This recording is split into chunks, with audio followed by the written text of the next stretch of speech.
on my pen. Hello, everyone. I'm the only one here right now.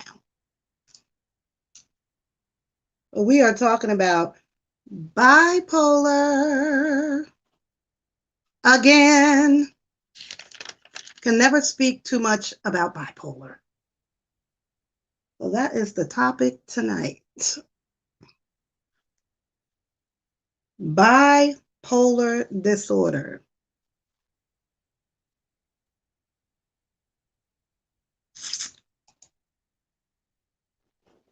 What are the signs of bipolar?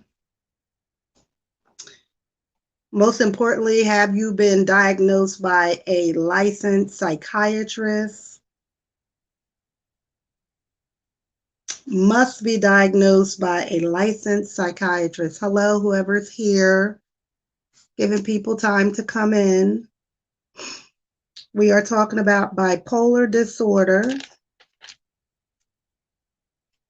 So if you are bipolar, if you know someone who's bipolar, it doesn't mean that they can be messy and mean. That is no excuse.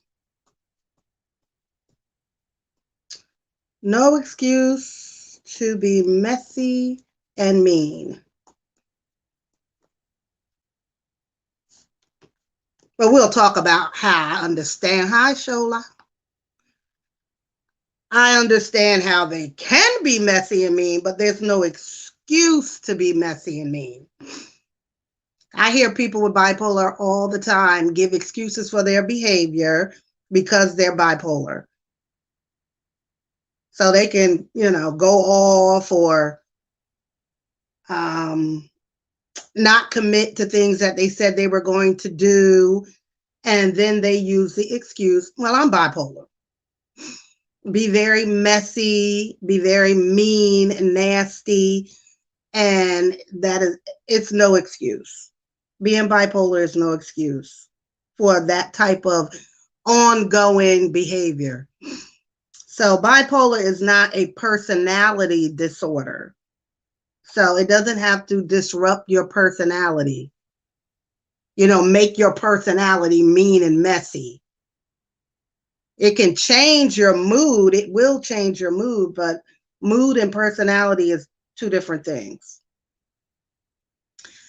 So that's what I'm talking about tonight. Bipolar. Dang it, I was going to.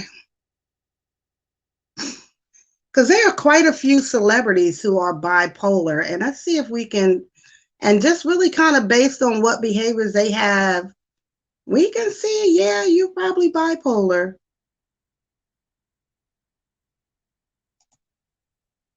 And then some people fake being bipolar to kind of get away with things. Let me see, celebrities with bipolar disorder. Let's see who they are. Living with bipolar disorder. Hello, everyone. Hello, hello, hello. If you know someone who is bipolar, or if you're dealing with somebody who is bipolar, or you have a family member, a child, if you're in a relationship with somebody who has bipolar, then this is the live for you. Because we're going to talk about how do you manage that, especially, if you want to stay in this relationship, which is not going to be easy if your partner has bipolar, period.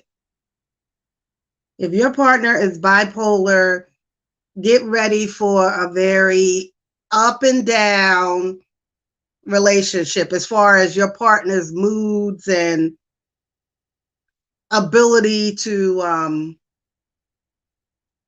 be in this relationship. Let's see now. Here's a list.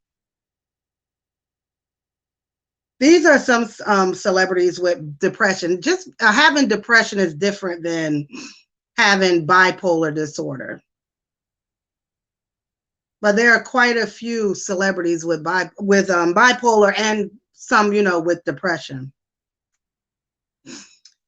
But bipolar disorder does not give anyone the right to just be mean and messy. So I think we need to don't give them a pass. So if you know somebody with bipolar, don't excuse bad behavior just because they are bipolar. Because if you give them that pass, they're going to take it, and then their behaviors can be even worse. So if you excuse behavior, because they're bipolar, then you're going to continue to get that behavior because you let them get away with it. It's the same thing as if you have a child who's ADHD. I hear a lot of parents allowing their children to get away with behavioral problems because they've been diagnosed with ADHD. And you don't want to give a child a pass like that. You still want to give them consequences for inappropriate or bad behavior. So that is what I am talking about tonight. Bipolar is no excuse for messy, bad behavior. You can be bipolar and definitely go through your ups and downs, your mood swings. You're definitely going to have all of that. And depression can look like anger too, right? So some people will be very angry and like nasty and mean because they're in depression. But that still should not give them an excuse to be mean and messy and difficult. So, and if they are that way, then they need to have their medications adjusted. Because although there's no cure for bipolar, there is excellent, excellent, excellent treatment for bipolar. So you don't have to live that way. You don't have to live in this rocky, up and down mood swings. Hi, princess. You don't have to live in this bubble of turmoil when you're bipolar and you're having mood swings. Right? There is light at the end of the tunnel for somebody who is bipolar. And I'm talking about bipolar 1 or 2. It doesn't matter. There's medication and treatment for both of those disorders.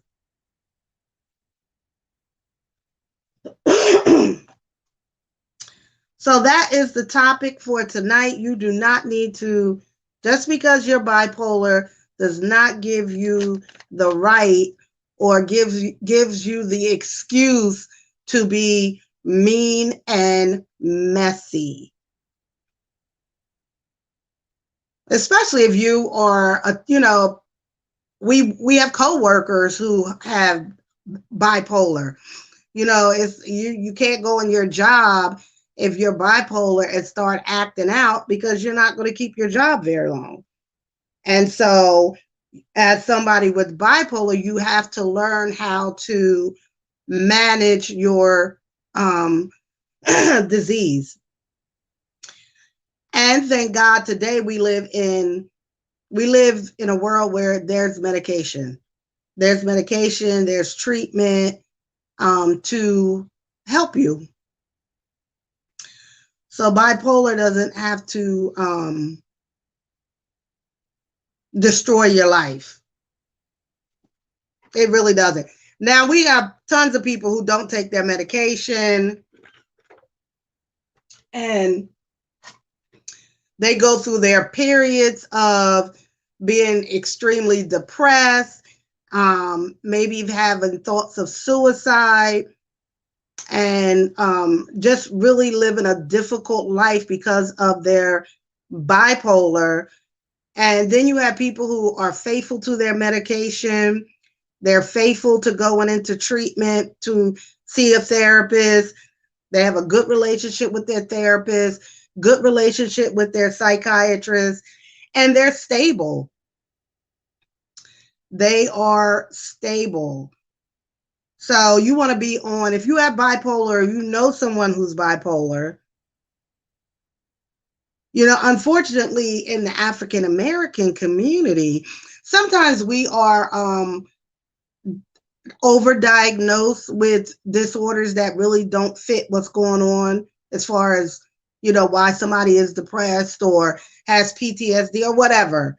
We know that, um, which is why we need more Black psychiatrists, more Black psychologists, just because of some of the cultural differences. But and however, there are many people who are Black men, especially, who may have bipolar and don't seek treatment. And then they're in these relationships, and the relationships are a mess, because they are so unstable in their disorder. And they won't seek treatment. They won't take meds. They won't go see a doctor. And so maybe they smoke weed or they drink alcohol. If you mixing alcohol and bipolar disorder is a recipe for disaster. So if you know somebody who's bipolar and they drink alcohol, you know how horrible it is to exist with that person. So sometimes people just assume that they're bipolar when they may not be. So the first thing you really need to do is get a diagnosis from a licensed psychiatrist, who will do a evaluation to see if you meet the criteria for the diagnosis of bipolar 1 or bipolar 2.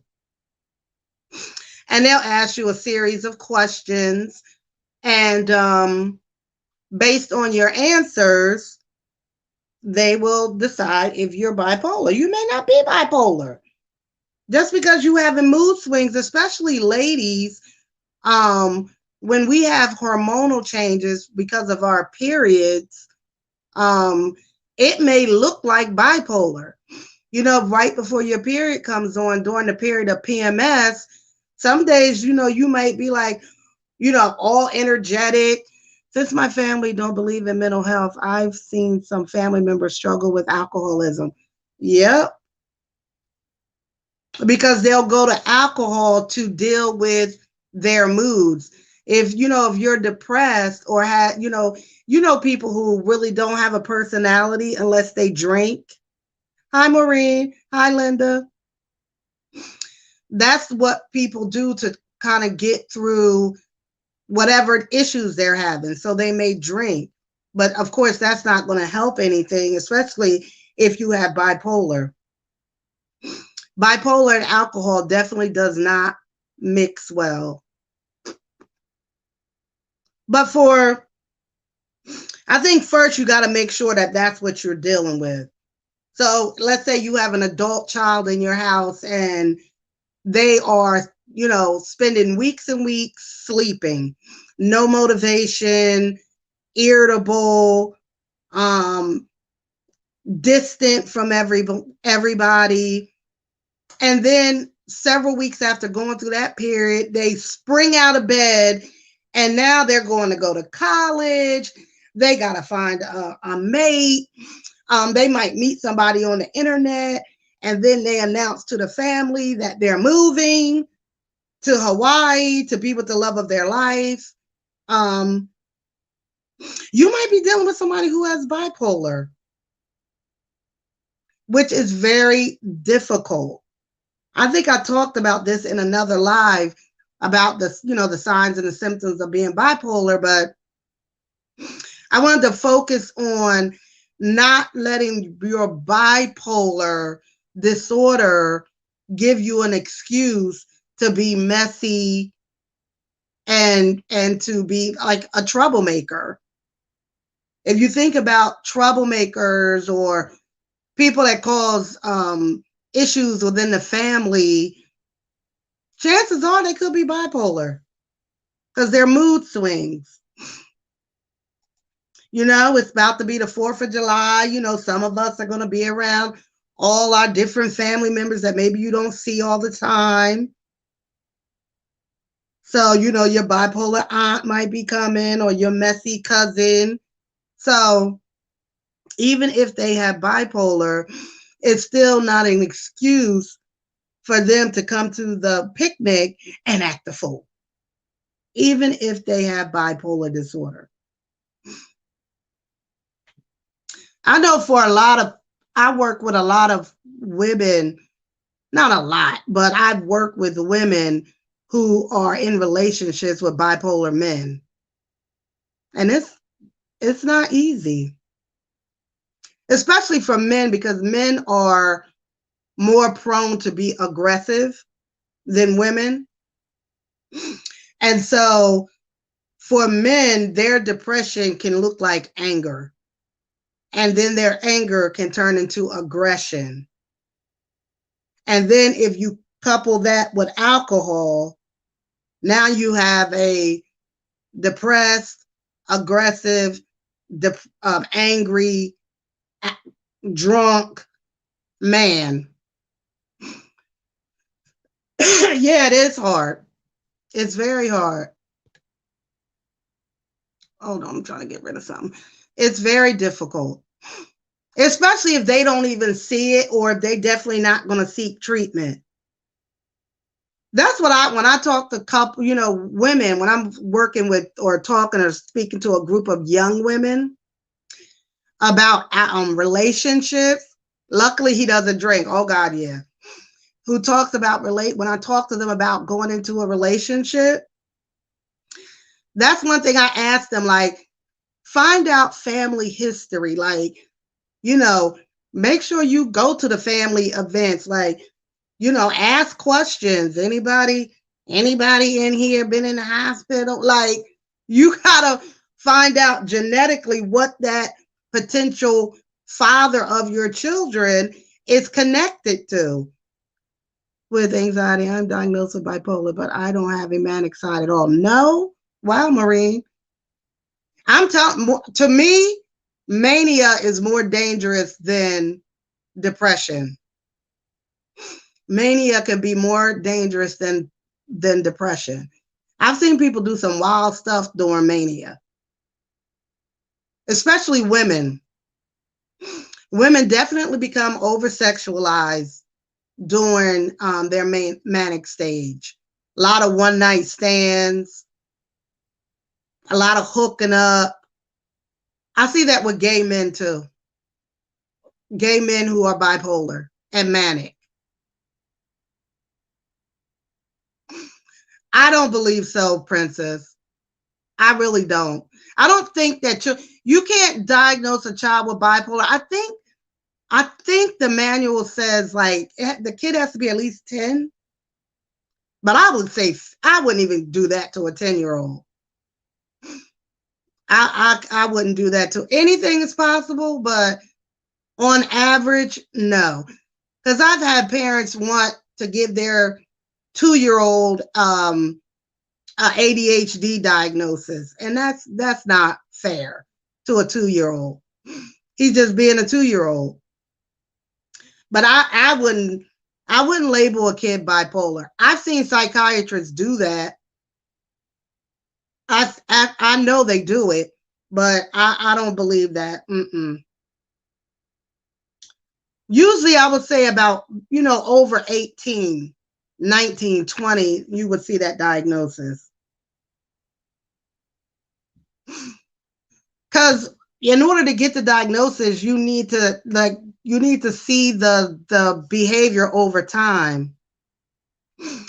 Are you born bipolar or is it developed? Oh, that's a good question, Linda. Some people would say you're born that way. You have a predisposition to being bipolar because maybe one of your family, because one of your parents is bipolar. Um, it's a chemical imbalance. So can that, it's like MS. Are we born with multiple sclerosis? Are we born with diabetes? Are we born with tumors? You know what I mean? It's just like any other medical condition. So you could have a genetic link to it. Now, I wouldn't recommend two people with bipolar have children. Not that they don't, because they do. But chances are one of your kids is probably going to have bipolar. Yes, there's bipolar 1 and bipolar 2. There's no, you can't take a blood test, Linda. Not yet, but everything is coming down the road. Not yet. It's based on, the diagnosis is based on behavior. It's all based on behavior.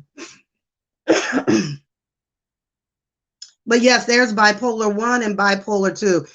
And that's based on, that is based on the behaviors. Like, what are they showing us? What are they doing? They say it's more on the depressive side. Yes. I know the depression is rough too. Depression in people who are bipolar is difficult because you could have suicidal thoughts. And that's scary. Right? Especially if you're depressed and you're just like in your room, in a dark room, sleep, mad. It's just a sad existence. Especially if it lasts for a long period of time. It's very sad. Especially if you're a young mom and you got kids and you should be taking care of your kids and you don't have the strength to get out of bed to do anything. And you're mean. You're mean to your kids because you're not well. Being bipolar is just, it cannot be a condition.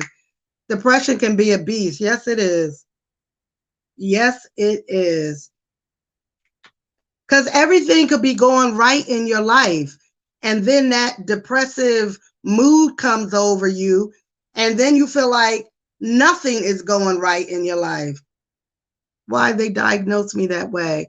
I do not act out at all. I'm not sure. And believe me, some people are misdiagnosed. People have been misdiagnosed, especially if you've never shown signs of the mania. You could just have major depression. Not just, but your diagnosis, you could go see another psychiatrist and they'll say, oh, you have major depression. You haven't met the criteria to be bipolar because you've never told us about any acting out behavior. So I'm not sure why the doctor went with that. Now, sometimes I've had clients that didn't really recognize that they were in a manic state. They were like, what are you talking about? So what? I got on the bus and rode, 800 miles from my house. What was wrong with that? I didn't hurt anybody. Or, I met this guy on the internet and we're in love. Like, what? What's eating you? Higher for the tea. So yes, but even with all of that, bipolar is no excuse for being messy and mean. And that's what we have to tell the people in our lives that we love that are bipolar. We are not accepting you being messy and mean because you have bipolar. We will love you from afar if you don't get it together. But don't give them the excuse to have that behavior because they have that diagnosis. Especially if they're your partner, even if they're your partner, don't give them the excuse to treat you that way. Yes, I deal with this in my family. It's a mess. It really is. It really is. And those of us who love somebody or, take care of somebody, a family member or a friend or whatever, it's not an excuse for them to treat us badly. Hold on, I'm sorry. Hold on. I'm listening to this one. Give me a break. Hold on. Come on. It doesn't give them an excuse to treat us badly. So I'm sorry, I was trying to open up my thing. So yes, that's what you have to tell. Hi, Tamika. So that's what we have to tell people in our lives, that we have bipolar. You will not treat me badly or be messy and mean because you have this this disorder. It is no excuse.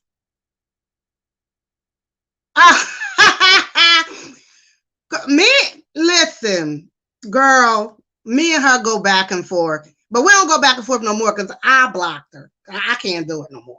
I tried. Anyway, but thank you. I said what I said. Go over there and tell her I said be blessed and God bless her. Go tell her I said that.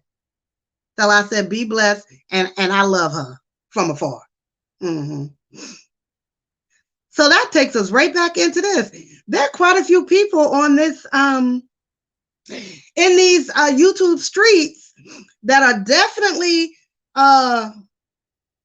diagnosable, and we can see that through their behaviors. Definitely diagnosable. Which is why I can't do it. That I'm even depressed. I wear a mask well. Oh yeah. And most people do. And most people, I know, a lot of, oftentimes, because when you have major depression or bipolar, hey Paige, people get, I'm a, be blunt, like people like kind of get sick of you. You know what I mean? Like, like they don't want to hear it. Of course, not me. If I'm working with a client, I'm not sick of somebody being depressed or manic. She switches on or leave. Oh, I was never her loyal fan, but oh God, I was cool. We was cool. Your family and friends will like, oh God, here she come again. She depressed. What's wrong with her now? And so you learn to just hide it. Like, okay, then I'm not going to tell anybody. I'm just going to, live my life and just act like I'm cool. I'm not going to deal with it. You know what I mean? That's why I say you got to have a therapist, because your therapist is not going to do you like that. At least a good therapist. You go to your therapy appointment, you're not going to have to worry about getting on your therapist's nerves because I'm depressed again or I'm manic again. And so that's why it's important to have a professional person that you can talk to, because being depressed or having bipolar is a lifelong illness. And so you're going to have times when you're really sad. And then you're going to have times, if you're bipolar, that you are manic. And like I said, manic behavior can be just as annoying, if not. I'm trying to open something. Hold on. Manic behavior is difficult to deal with also. Nobody wants to deal with that. Depression is definitely is real, and depression is killing people every day. I don't know the number for suicide, and based on suicide, how many people were bipolar, how many people were depressed. But suicide is definitely real, and suicide is getting There are more and more younger people ending their life. Can you have manic episodes without being bipolar? Um, I would say no. You might not show as much of the depression, but it would be considered bipolar. But you can have more mania than anything else. And I don't treating me because I feel bad. It's not fair. I know. I had a therapist tell me that my depression wasn't bad enough to need help. Then I would immediately find a new therapist. Have it all together are usually the individuals who need the most help, in my opinion. Oh, definitely. Because, people can be smiling and having a great time, showing themselves to be okay, and they're not. They're really not. They're having thoughts of suicide. They're considering killing themselves. And I've seen that a lot. I've seen that with especially women. Especially women. I've had, clients come to see me for an appointment and they already plan to die, so they're like, and I could tell like she wants this to be our last conversation, you know, and you ask them like, are you planning to hurt yourself? Yes, I'm gonna, take my life tonight. So, and that is based in their depression. That is based in their depression. So depression is real. That's why, being a YouTube content creator and wanting to, talk about psychology for me is so important. And I felt like, I was getting off track from my original reason for wanting to start a channel.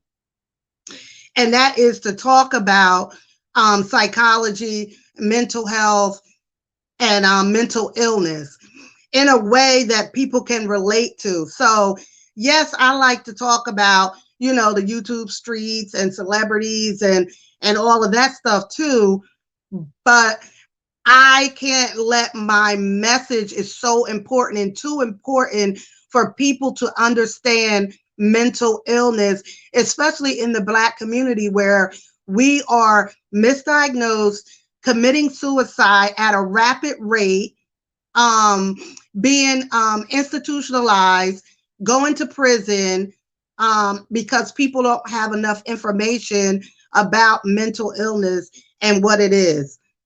Yes, Pia, your channel is very important. Thank you. I missed somebody said hi. Let me go back. Oh, hi, Lisa. What are the symptoms of someone bipolar? The symptoms of bipolar is having mood swings. So they're having psychosis. Let me read the other one.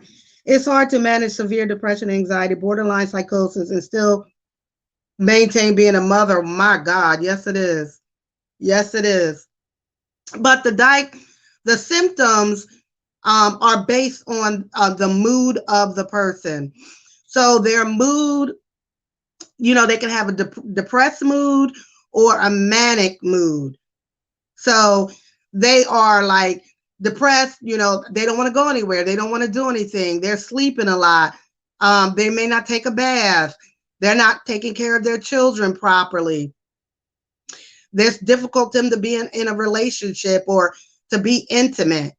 And then the other side of bipolar is mania, which is it's like being like super hyper, super hyper, impulsive, loud, talking real fast. That's the depression part. I mean, the anxiety part. So for a lot of people who deal with that, it's a difficult life because we don't have a cure for it. When I see people rambling on social media, and I'm all over the internet, I'm all over social media, not just in this sector, but and they're up and they're just manic and they're on live and they're just going on and on and on and on. I'm like, oh my God, that person is so manic right now. And just being super messy, that is usually, for me, I'm like, yep, that person, she's manic, he's manic, just like all over the place. Mania is so difficult because oftentimes when you're manic, you destroy relationships with people. But try to take one day at a time, right? You see a lot of mania on YouTube. Absolutely. Absolutely. Absolutely. And you can't get caught up in it because I did a video about, well, damn, like basically anybody can start a channel. Anybody can start a YouTube channel, which means all different types of personalities are on here. People with serious mental illnesses are on here. People with addiction are on here, and being able to say and do whatever they want with no real boundaries, right? No real boundaries. And so they're left to their own devices. They're already mentally ill. It makes a lot of sense why, it's so much fighting and people not getting along, because you might have two people with mental illness and now they're going at each other and not getting along, and it's just messy and ugly. Don't do doggy. Wait a minute. That is me. Don't want to be dog thing when I do. Because okay. I'm just reading the chats now. Tamika said, I once had a therapist who would say, let me see, where do we leave off? Continue to go over old notes for about 15 minutes. Oh my God, I hate that. When I train new therapists, I've learned to ignore the foolishness. It's not worth my time. Here for the tea, we on the same. I see you. We've had conversations about this through email.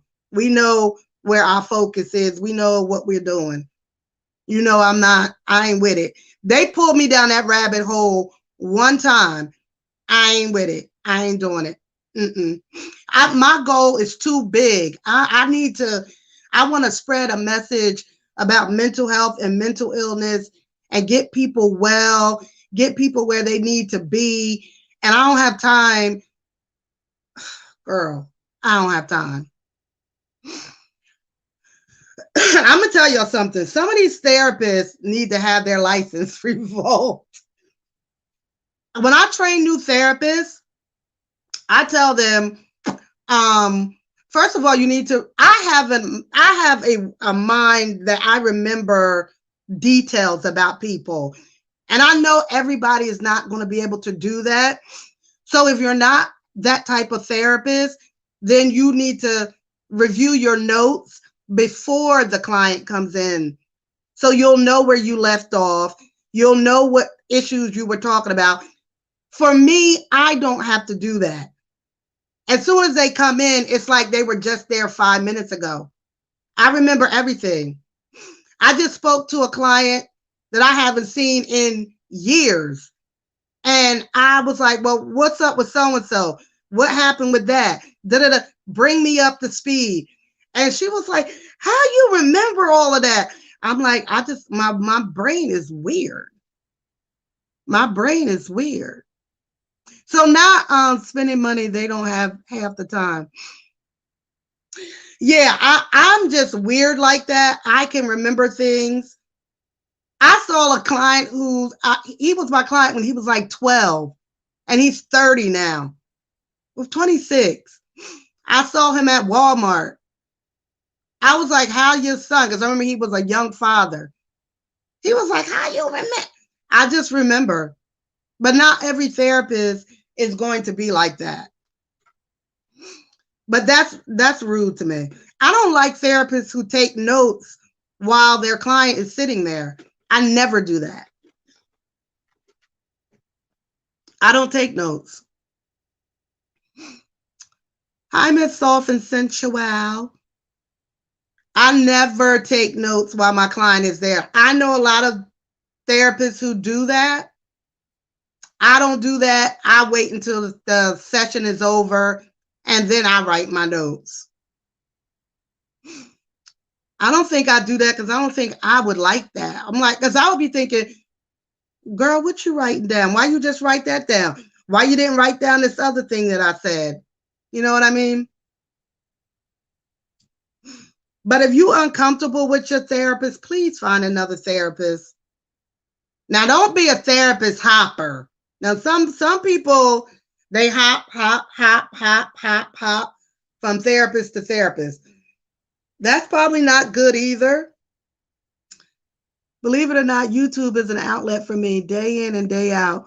It's just me and my 6-year-old. If I go too far into my own mind, that's good, Tamika. Yeah. If it's an outlet for you, absolutely. If it's helpful for you, do that. But you got to make sure that, you're not on 10 hours of YouTube, but, you didn't wash your clothes, you didn't clean your house, you're not, you know what I mean? It has to be a balance. Yes, Maureen. I have clients that come in and out of therapy. They come in therapy, they go out of therapy. Maybe they come once a month, they come every 3 months. For the way our insurances work out here, I think it's like every 3 months they need to come at least every 3 months.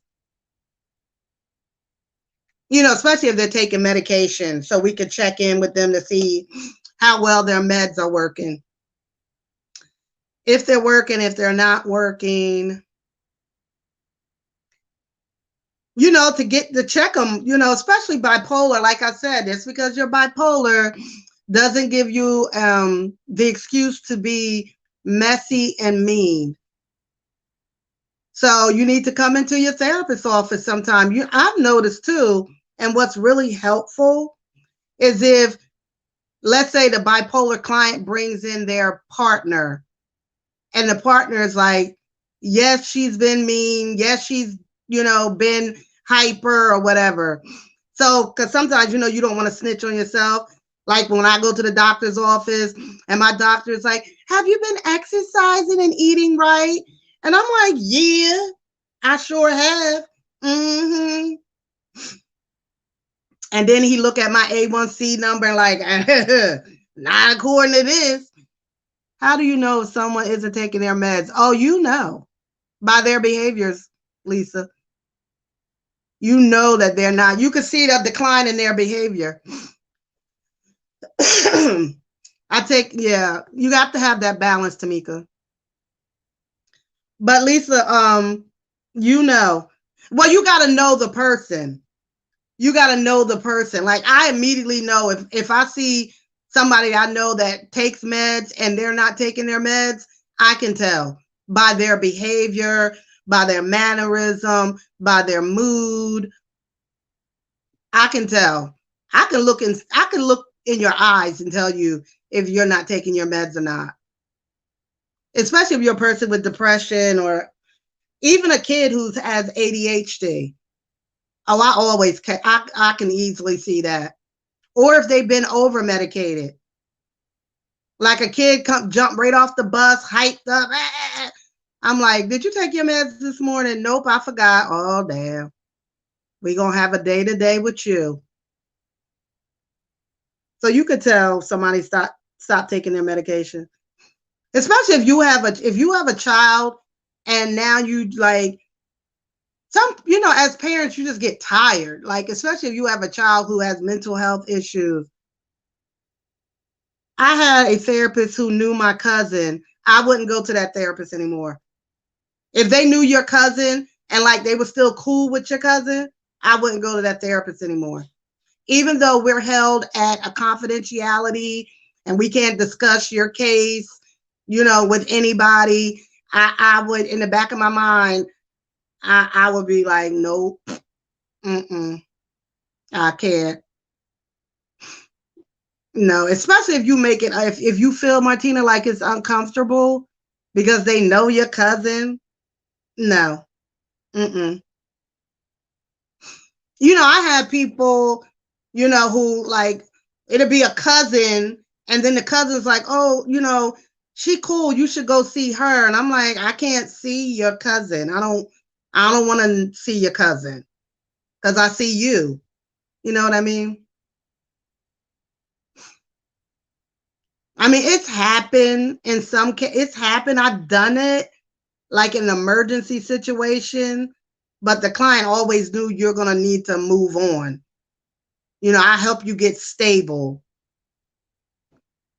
Yeah, no, they knew my cousin. If my therapist knew my cousin, oh hell no. What if I go in there and start talking about my cousin all grimy? Like, girl, my cousin was talking about you. No. Mm-mm. Nope, nope, nope, nope, nope. I wouldn't do that. It's uncomfortable. It's uncomfortable. How would you, if you guys saw your therapist at Walmart, would you speak? Let's say you saw your therapist at Walmart. Would you speak to your therapist? Would you, hi, Judy? Would you speak to your therapist if you saw your therapist out at the Walmart?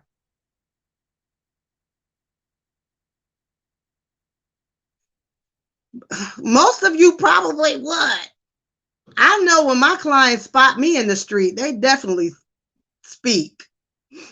I would say most do, but as therapists, that's the one thing that we tell them in the beginning. That's what I tell them. If I see you in the street, I'm gonna act like I don't know you. If I see you, I'm gonna act like I don't know you. Now, if you speak to me, I'm gonna give you a doo-doo-doo. Because what happens is you don't know how many sessions I've had to have in the hall at the Walmart. Because Judy want to get into all her business while we at the Walmart. No. But I still kept going to her. Then my cousin started working at the same office. By then she was cut off. No. Mm-mm. No. Nope. Too close for comfort. Mm-mm. No way. Nope. I wouldn't continue to see her. And she could have been a great therapist. It's just too close. And then your cousin working there. Mm-mm. Mm-mm. Mm-mm. I couldn't do it. I couldn't do it. I wouldn't do that.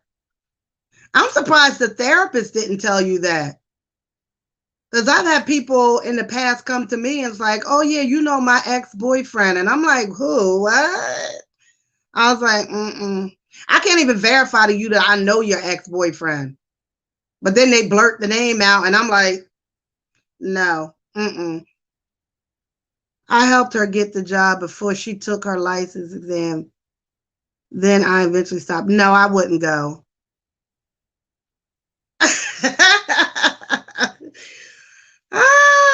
You would be surprised. I know I had to train my kids because my kids, when they were younger, they'd be like, who that lady, mommy? Like right in front of her.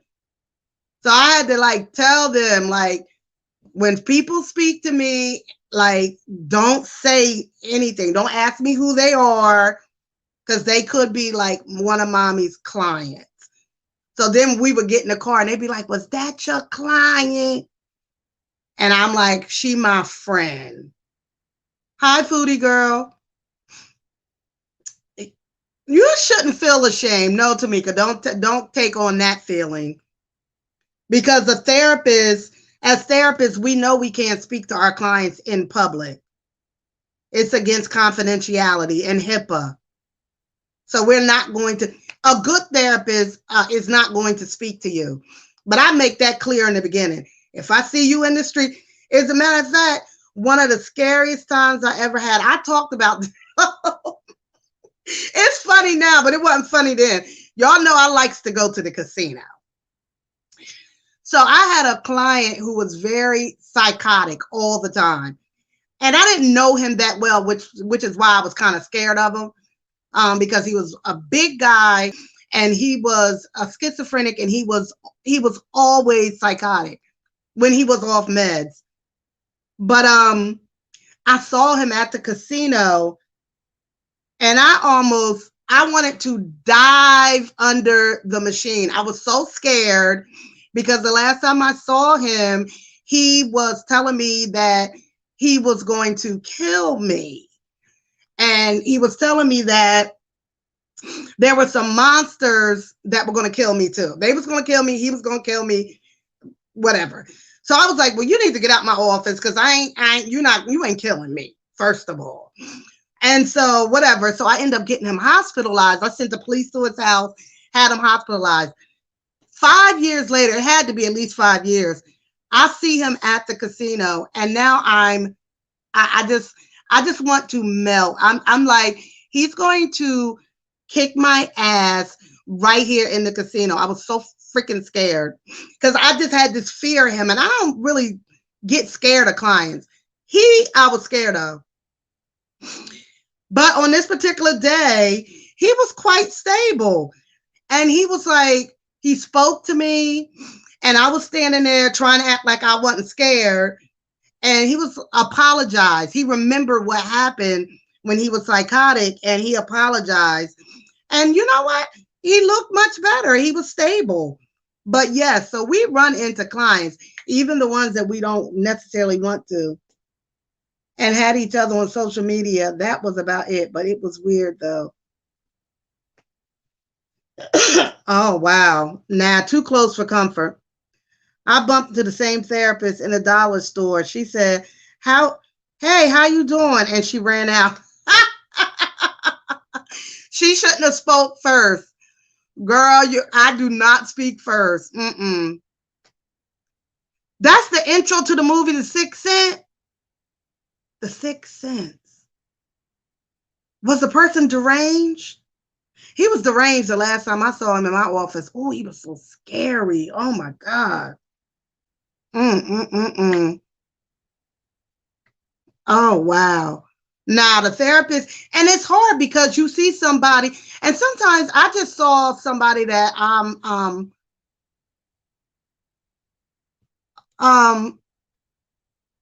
hold on guys. I just saw somebody that I really liked as a client, and I'm not doing too much outpatient. So I saw her, and I really wanted to like speak to her and see like what's going on with you, but I didn't.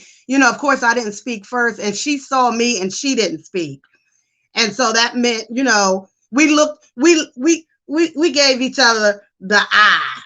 Like she was like, bitch, don't even try it. And I was like, hey girl, but we didn't speak to each other because she didn't want to. And that is every bit of her right. Even though my feeling was, oh, come here, let's talk. No. Nope, nope, nope, nope, nope. So rest assured, if your therapist has been trained properly, if you see them in public, they will not speak to you. They should not anyway. Definitely not. But you got to be on the lookout. Yeah, both my cousins took that very serious, especially the one working in Virginia. Oh God, yeah. We can lose our license. We can lose our license for that. If I would have, like the client I just saw in Wawa, because y'all know I was in Wawa getting a Slurpee, and I was over by the Slurpee machine. If I would have spoke to her and it's like, hey girl, blah, blah, blah. And then let's say she was with a new husband she just got, married. And then he's like, well, who was that? And now she got to explain who I was. That's out of pocket. That's inappropriate. I shouldn't have never put her in that position to have to explain who I was. And she can sue me for that. That's why it's serious. It's serious for us. And it should be. It's serious. Like, no, absolutely not. Confidentiality, baby. Confidentiality. We have to maintain the confidentiality of the client at all times. Even if we want to talk to people and catch up, we can't. But definitely, that's the word for today is bipolar does not give anybody the excuse to be mean and messy.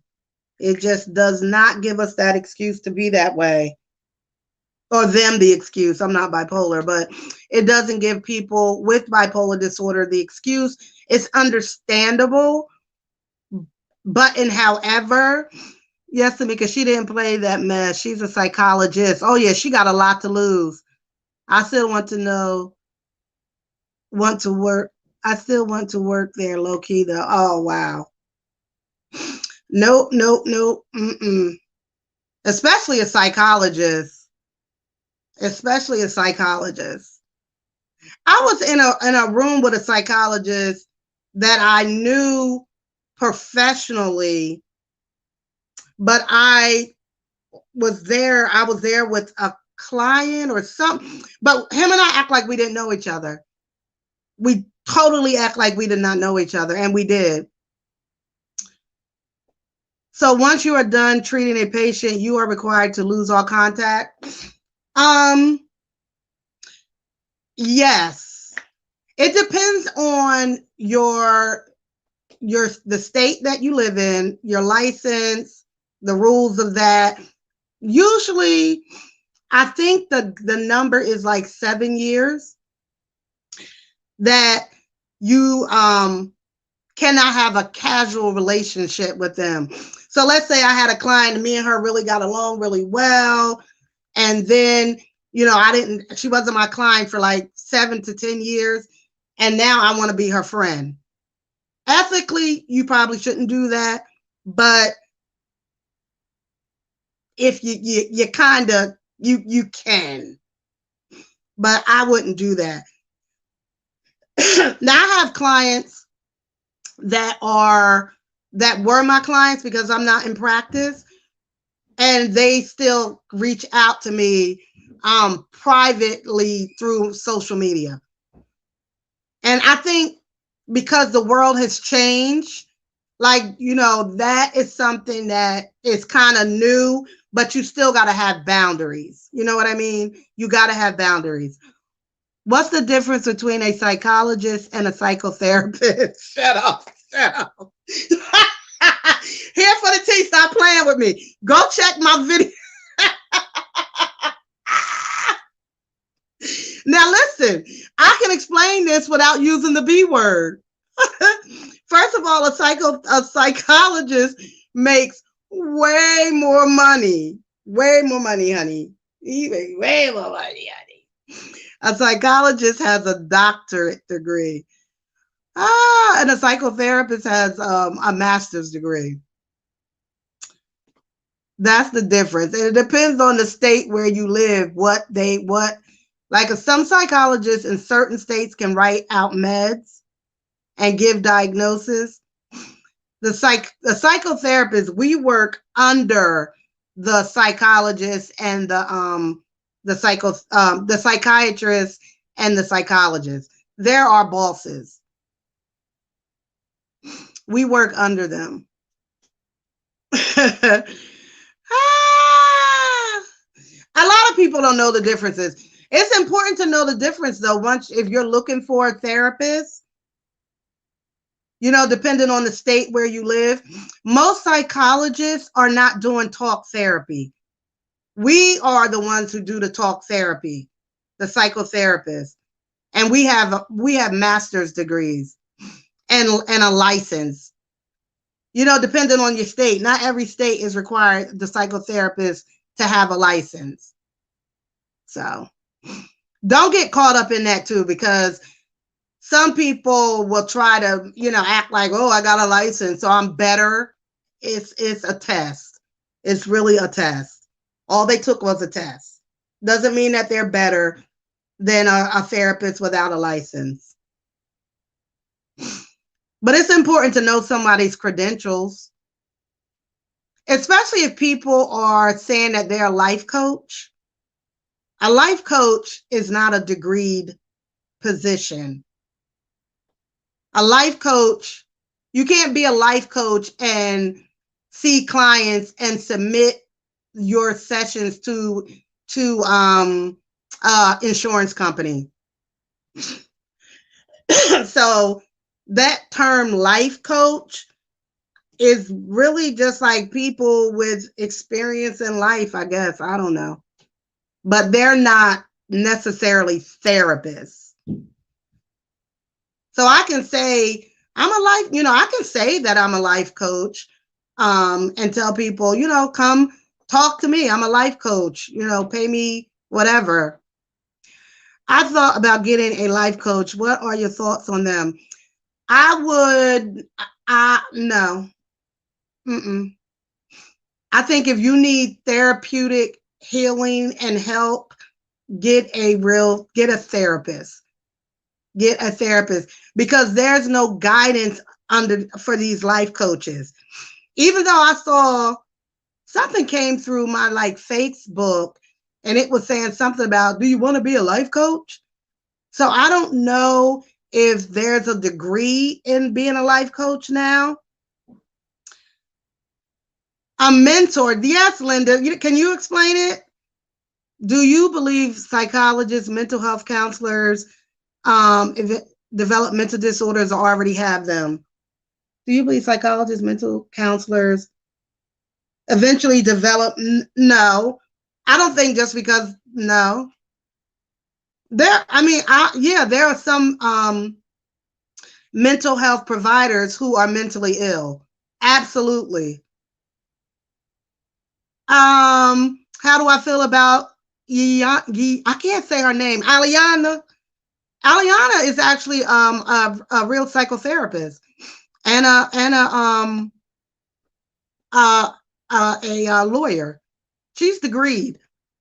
She calls herself a life coach, but she's got the backing of the education for a therapist. It's not just the certification. Yeah, I was leaving that explanation up to you, P. Okay. No, it's not. Yeah, Martina, some absolutely. Listen, I teach intro to psych. I teach it, right? And so some of my students, their major is psychology. And I know that they have mental illnesses. So some of them will be able to get that degree. And some of them may eventually be therapists. And they have a mental disorder. And sometimes I got a question from, I'm seeing them in the beginning of what they want to do. But if I was teaching at the graduate level, some of them I would never support them being a therapist because they're too mentally ill themselves. They're not going to be effective. But unfortunately, some of them pass through. And then you find yourself with a therapist who should not be a therapist. I've had to call the people on a few therapists. They were having sexual relationships with their client. They were asking clients for money. They were asking clients for medication because they were addicts. I've experienced that with people who had master's degrees and doctorate degrees. Oh, okay, Linda. It's a certification, right? No, I could probably make some certifications up on my computer. I wouldn't go for that life coach. Nope. Mm-mm. I would not do the life coach thing. Not at all. Therapy, I would find a therapist, licensed or unlicensed, but a therapist.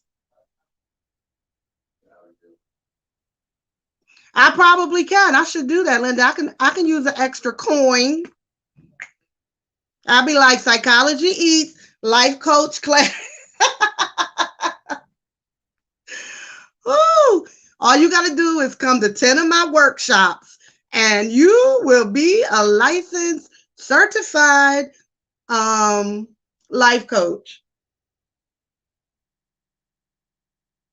Nap, you got to be careful. You got to be careful with therapists. You got to be careful with psychiatrists. You got to be careful.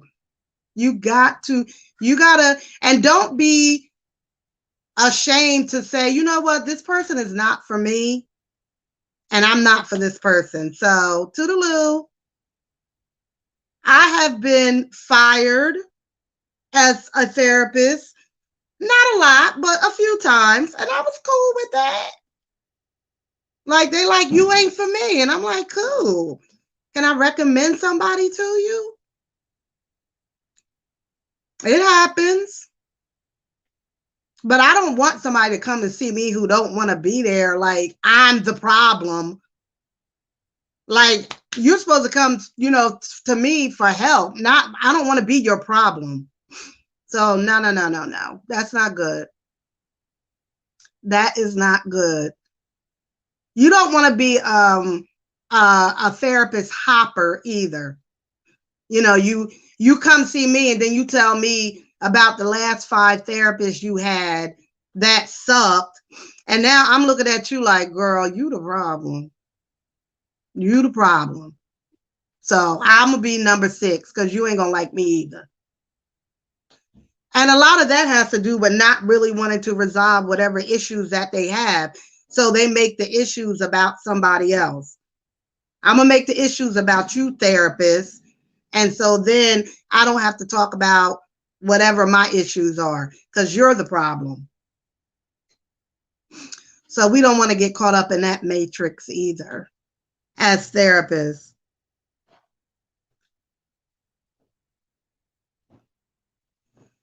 So yes, if you need a therapist, I would ask those questions. Like, be very clear, with your therapist, what your issues are, what you want to work on. Do they have experience working with people with bipolar, or manic, or people who are or manic? Say I'm more manic than I am depressed, or I'm more depressed than I am manic. All of that stuff. I was just in the live of a doctor that I follow who has a channel, Psychology in Seattle. And someone in the chat said that their psychologist, who was that? Oh, you leaving? Okay. I know. Okay. She said that her psychologist would fall asleep or her therapist would yawn in the therapy session. And then someone else said that their psychiatrist or somebody fell asleep in the session. How would you feel about that? If you were seeing your therapist and they were yawning in the therapy session?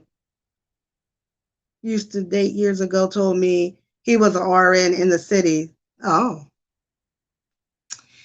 He damn sure wasn't lucky. He did not report him. Wait a minute. Let me see let me open it, Linda. Yes, please hit the like button. You look up everyone since some man I used to date years ago told me he was an RN, and he wasn't RN. All these people just be lying. Ugh. So if your therapist started yawning in the session, don't get offended by that.